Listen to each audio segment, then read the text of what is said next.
रत्नागिरी नगरीत यंदाच्या उन्हाळ्यात प्रथमच रिमझिम पावसाच्या धारा बरसल्या। सकाळी 8 वाजण्याच्या सुमारास आकाशात काळेकुट्ट ढग जमा झाले आणि पावसाच्या धारा काही वेळ बरसल्या।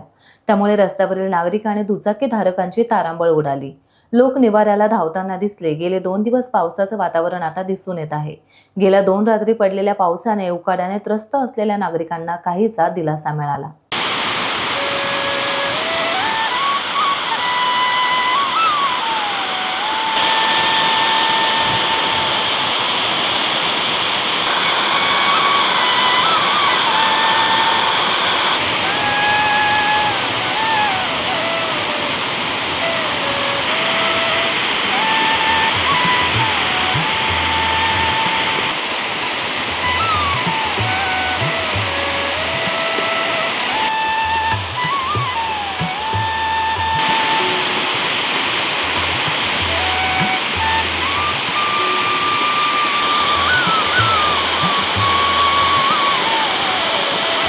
टाइम्स डिजिटलला लाईक करा, शेअर करा, सबस्क्राइब करा आणि बेल आयकॉन दाबायला विसरू नका।